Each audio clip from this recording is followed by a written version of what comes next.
जिस घर में संवाद होता है उस घर में विवाद नहीं होता है। बोलिए राधे राधे।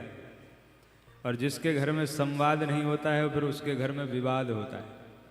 इसलिए हमारे यहाँ ऋषियों ने संवाद किए। संवाद से क्या होता है, हमारे संशयों का नाश होता है। इसलिए आप चाहे राम कथा देख लीजिए, चाहे भागवत कथा देख लीजिए। राम कथा भी तो संवाद है। भगवान शिव और माता पार्वती का संवाद। बोलिए राधे राधे। शिव पार्वती संवाद। और कौन कौन से संवाद हुए? कागभूषुंडी गरुण संवाद, याज्ञवल्क्य भरद्वाज संवाद और तुलसीदास जी और उनके मन का संवाद। ये संवाद ही तो है।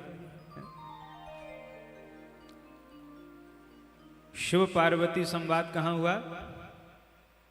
कैलाश पर्वत पर। उस संवाद की भाषा कौन सी थी? संस्कृत भाषा। स्थान कैलाश पर्वत, वक्ता भगवान शंकर, श्रोता माता पार्वती। और उस घाट का नाम क्या था जिस घाट पर कथा हुई? बहुत संक्षेप में बता रहे हैं, ज्ञान घाट। इसलिए जब जब शंकर भगवान कथा कहेंगे ज्ञान की प्रधानता दिखाई देंगी आपको। वहां जो संवाद हुआ वो ज्ञान प्रधान था। फिर दूसरा संवाद हुआ कागभूषुंडी गरुण संवाद। यह संवाद हुआ नीलगिरी पर्वत पर। वक्ता थे श्री कागभूषुंडी जी महाराज, श्रोता थे गरुण जी महाराज। भाषा, किस भाषा में संवाद हुआ? पक्षी भाषा। पक्षी भाषा में संवाद हो रहा था। और उस घाट का नाम था भक्ति घाट। फिर एक तीसरा संवाद हुआ हमारे यहीं तीर्थराज प्रयाग में, भरद्वाज मुनि बसई प्रयागा। यहाँ एक संवाद हुआ। वक्ता कौन थे? वक्ता थे याज्ञवल्क्य जी। श्रोता थे भरद्वाज जी। भाषा थी संस्कृत। स्थान तीर्थराज प्रयाग। और घाट का नाम क्या था? बोले घाट का नाम था कर्मकांड घाट। और चौथा घाट, रामचरितमानस सरोवर है ना, सरोवर के 4 घाट हैं। तो चौथा घाट, बोले चौथे घाट का नाम दैन्य घाट। वक्ता थे गोस्वामी तुलसीदास जी। श्रोता, बोले श्रोता उनका मन। गोस्वामी जी ने अपने मन को ही पूरी कथा सुनाई। पाई न कही गति पतित पावन, राम भज सुन सठ मना। भाषा ग्राम्य भाषा थी। स्थान श्रीधाम अयोध्या। और घाट का नाम दैन्य घाट। तो ये सब संवाद हुए।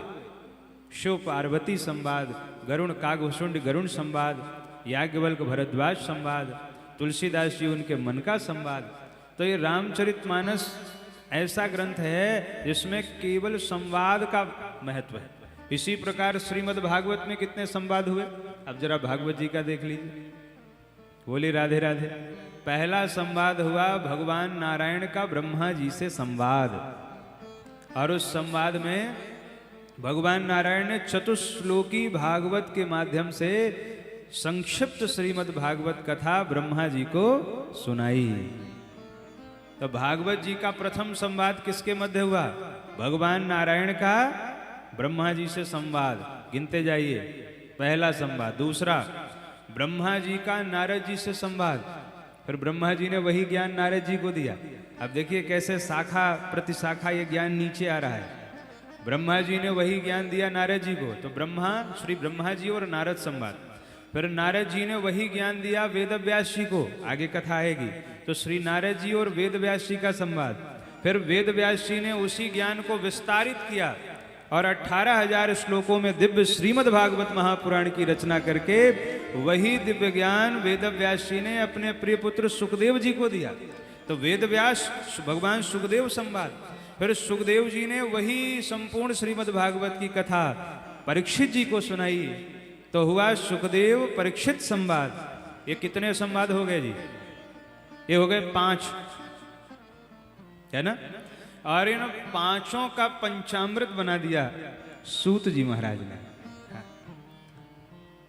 पांचों को मिला करके और इन पांचों का ज्ञान लेकर के सूत जी ने शौनकादि ऋषियों को नैमिषारण्य में श्रीमद् भागवत की कथा श्रवण कराई। बोलो राधे राधे। एक बात पूछें आप लोगों से,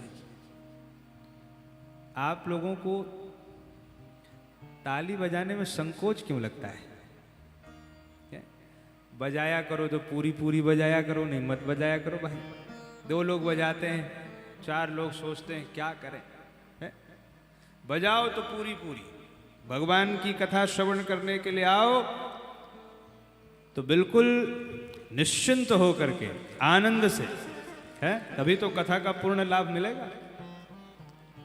चिंता मुक्त होके, तनाव मुक्त होके, एकदम खाली होके बैठो, और फिर जो आनंद आएगा उससे हमारे जीवन में परिवर्तन होगा।